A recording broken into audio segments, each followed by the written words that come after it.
actually जब हम यहाँ नहीं है ना तो होटले में एक आदमी हमारे से कहले ही में कि भैया तू कुछ गई है चाहे मत गई है एगो गाना हमारा खातिर गा दिया कि जाता कोरा कोरा हमके ठीक बा ऐसे जहाँ बहुत सारा बेटी बहन भी बैठल बड़ी हमने के सबके ध्यान रख के हमने के काम करेंगे बता के कुछ बुरा ना लगे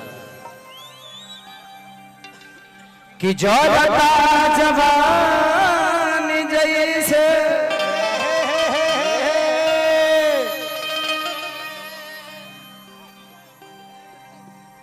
और जोरिया के कोयला के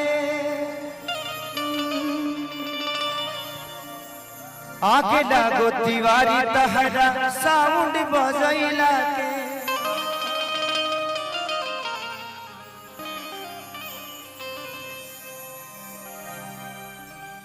हम तो ही सोचत तनी कि आज से 10 बरस पहले हम बलिया नहीं रहती तो हमारा संगे का होई कि कैसे के बता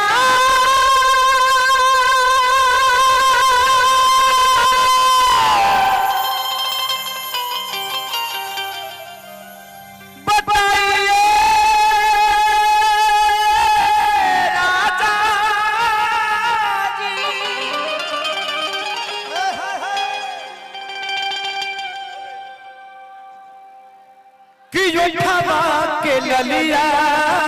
के कि चाट जाले सब जवान जिला बलिया के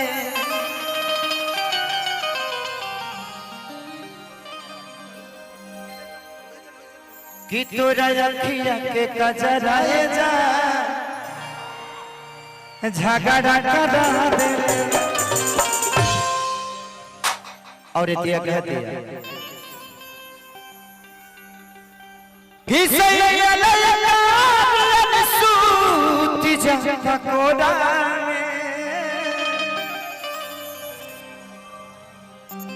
कि सूती जाता कोड़ा में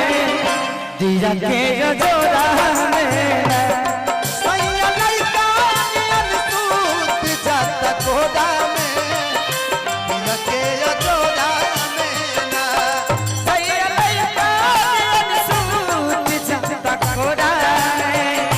दिया के जोड़ा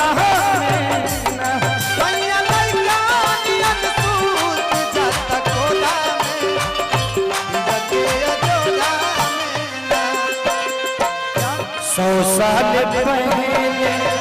हमें तुमसे प्यार था जिया बेकरार था आज भी है और कल भी रहेगा 100 साल पहले हमें तुमसे प्यार था जिया बेकरार था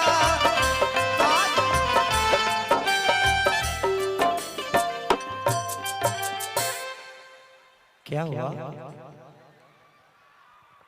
हेलो